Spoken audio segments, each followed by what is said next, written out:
네, 은혜가 넘치는 하루가 되시기 바라겠습니다. 오늘 말씀은 로마서 3장 18절 말씀입니다. 그들의 눈앞에 하나님을 두려워함이 없느니라 함과 같으니라. 아멘. 오늘 말씀의 내용은 앞에서부터 해왔던 말씀의 결론 부분의 말씀입니다. 어떤 내용이냐면 인간이 온 몸이 머리부터 발끝까지 죄로 물들었다고 했는데 그 죄로 물든 근본 이유가 뭐냐, 자, 이런 내용인데요. 인간이 전적으로 죄로 물든 근본 원인은 하나님을 두려워하지 않는 마음 때문이다라는 겁니다. 오늘 말씀에 보면 그들의 눈앞에 하나님을 두려워함이 없느니라 이렇게 기록하는데, 이제 여기서 눈앞이라고 표현했는데 육체적인 눈만 의미하는 게 아니라 영혼의 눈을 의미하는 그런 말씀입니다. 자, 그러니까 무슨 말이냐면 앞에서 인간의 지성도 죄로 물들었고 또 인간의 언어와 행동도 모두 죄로 물들어서 전적으로 타락했다라고 계속 말씀을 해왔는데, 그 모든 근본 원인이 바로 하나님을 두려워하는 마음이 없는 것. 여기서부터 모든 문제가 생겼다라는 말씀입니다. 그래서 하나님을 두려워하는 마음, 이 하나님을 두려워하는 마음이 무엇보다 중요한 마음이라는 것인데요. 이 하나님을 두려워하지 않을 때 모든 문제가 이제 생긴다라는 겁니다. 그래서 하나님을 두려워하는 마음을 갖는 게 정말 중요한데, 구체적으로 왜 중요한지 오늘은 몇 가지 생각하면서 말씀의 은혜를 나누겠습니다. 자, 첫 번째는요, 하나님을 두려워하지 않으면 수많은 범죄가 발생한다라는 것입니다.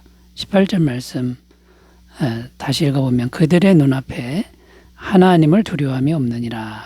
자, 이렇게 기록하고 있죠. 이 말씀은 구약성경 시편 말씀을 인용한 말씀입니다. 그 시편 말씀을 다시 읽어보면요, 시편 36편 1절입니다. 악인의 죄가 그의 마음속으로 이르기를 그의 눈에는 하나님을 두려워하는 빛이 없다 하니. 자, 여기 보면 그 악인의 죄가 이렇게 스스로 말한다라는 거죠. 죄를 지면서도 왜 자꾸 죄를 짓냐면 하나님을 두려워하지 않으니까 죄를 짓는다, 이런 말씀이 되는 겁니다. 또 이 시편 36편 말씀을 계속해서 읽어보면 이제 하나님을 두려워하지 않고 죄를 짓는 이제 그 다음 단계가 나오는데 하나님을 두려워하지 않으면 어떤 일이 생기는지가 나옵니다. 시편 36편 2절인데요. 그가 스스로 자랑하기를 자기의 죄악은 드러나지 아니하고 미워함을 받지도 아니하리라 함이로다. 하나님을 두려워하지 않고 죄를 지으면 그 다음엔 어떻게 되냐면 내가 아무리 죄를 져도 그 죄는 드러나지 않는다고 생각한다는 겁니다. 그 죄를 져도 드러나지 않으니까 계속해서 수많은 죄를 저지르게 된다라는 것이죠. 자, 이런 것은 어떤 것과 같은 것이냐면 사람만 의식하고 하나님은 없다고 생각하는 그런 태도와도 같다라는 것입니다. 시편 14편 1절입니다. 어리석은 자는 그의 마음에 이르기를 하나님이 없다 하는도다. 그들은 부패하고 그 행실이 가증하니 선을 행하는 자가 없도다. 그러니까 무슨 말이냐면 하나님을 두려워하는 마음이 없는 것은 하나님이 없다고 생각하는 마음과 같다, 이런 말씀이 되는 겁니다. 그러니까 하나님의 존재 자체를 아예 부정하는 이제 이런 마음과도 같다라는 것이죠. 또 하나님을 두려워하지 않는 그런 마음은 또 어떤 것과 같은 거냐면 하나님을 무시하는 마음과도 같다라는 겁니다. 여기서 하나님의 존재는 인정하는데 하나님을 정말 무시하는, 하나님은 정말 두려워할 뿐인데 하나님을 완전히 무시하는 이런 경망스러운 그런 마음과도 같다라는 것이죠. 그래서 한번 죄를 졌는데 아무 일도 일어나지 않는 걸 봐라.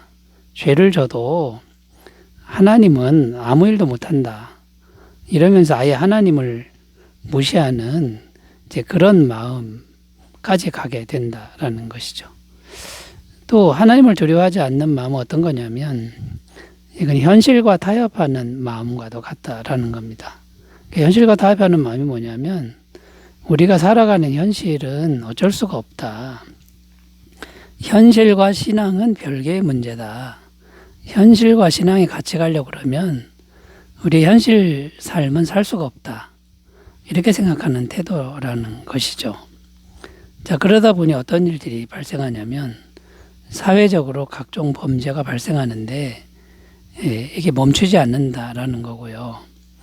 정말 심각한 일은 뭐냐면 신앙인들이 예수님 믿는 사람들이 그 범죄를 저지르면서도 현실적으로 어쩔 수 없다라고 합리화하는 이런 일들이 생긴다라는 겁니다. 자, 그러므로 여러분 우리가 반드시 여기서 기억해야 할 게 있는데 그게 뭐냐면 하나님은 분명히 말씀하셨다라는 겁니다. 선악간에 모든 것을 반드시 심판하신다. 이렇게 말씀하셨다라는 겁니다. 전도서 12장 14절 하나님은 모든 행위와 모든 은밀한 일을 선악간에 심판하시리라. 또 뭐라고 말씀하셨냐면 행한 대로 반드시 거두게 하신다. 이렇게도 말씀하신 것을 우리가 기억해야 된다라는 겁니다. 갈라디아서 6장 7절 스스로 속이지 말라. 하나님의 오심여김을 받지 아니하시나니 사람이 무엇으로 심든지 그대로 거두리라. 자, 여러분 하나님을 두려워하지 않는 것은 하나님이 없다는 마음과도 같고 무시하는 마음과도 같은데 여기서 수많은 범죄가 자꾸 합리화되고 발생한다. 이걸 기억하시고요. 그런데 하나님은 반드시 심판하신다는 걸 우리가 꼭 기억하셨으면 좋겠습니다. 자, 두 번째로 가보겠습니다. 하나님을 두려워하는 게 왜 중요할까요? 하나님을 두려워할 때 자신을 죄로부터 지킬 수 있기 때문이다라는 겁니다. 잠언 3장 7절 읽습니다. 스스로 지혜롭게 여기지 말지어다. 여호와를 경외하며 악을 떠날지어다.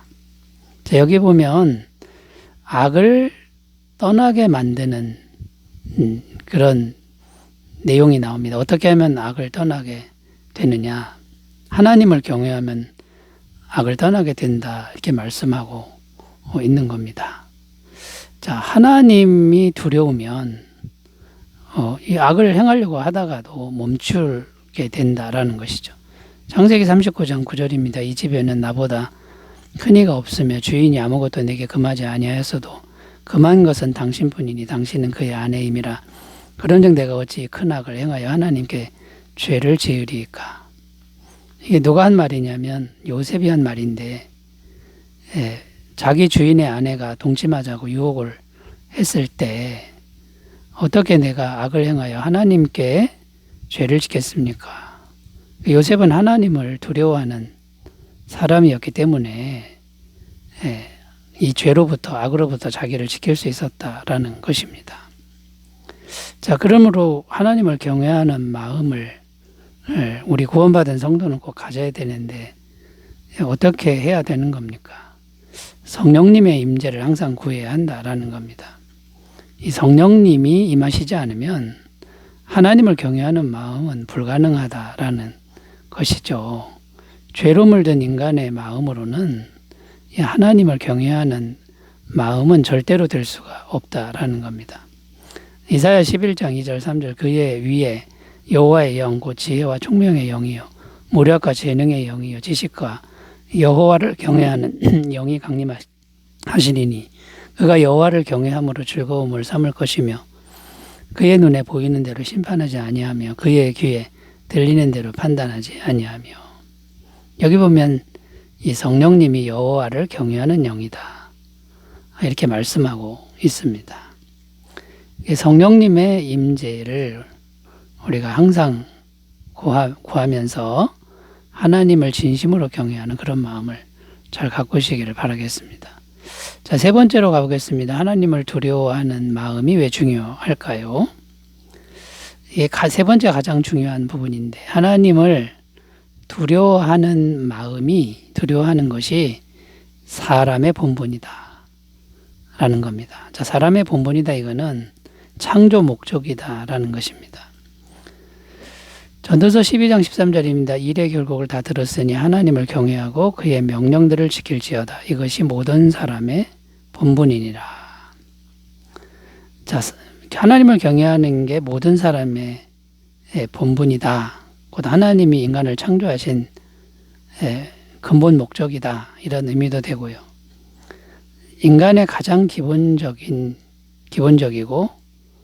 바른 위치, 그것이 바로 하나님을 경외하는 위치다라는 그런 의미가 있습니다.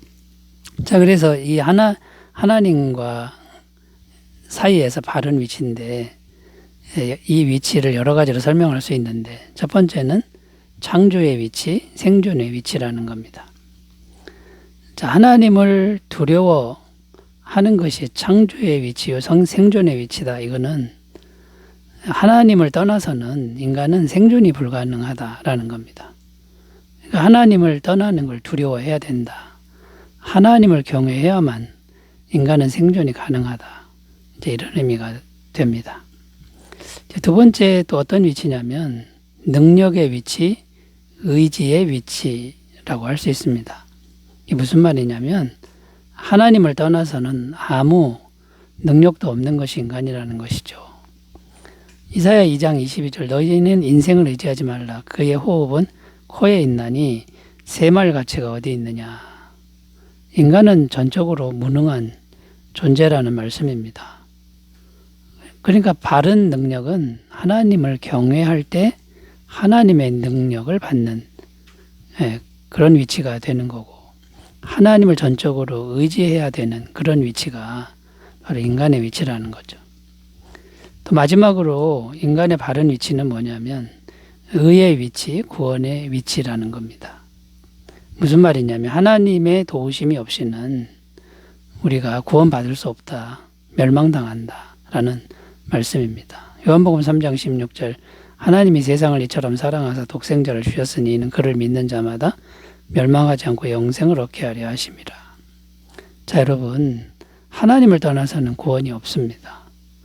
그러니까 사람의 본분이 하나님을 경외하는 것이다. 이거는 생존과 능력과 그 다음에 구원의 모든 것에 해당이 된다라는 이 말씀을 꼭 기억하시고 하나님을 경외하는 마음으로 살아가시기 바라겠습니다. 기도합니다. 하나님 아버지, 하나님을 경외함이 모든 것의 근본인데 이 마음을 잘 지키게 하옵소서. 예수님의 이름으로 기도드립니다. 아멘. 좋은 하루 되시기 바라겠습니다. 감사합니다.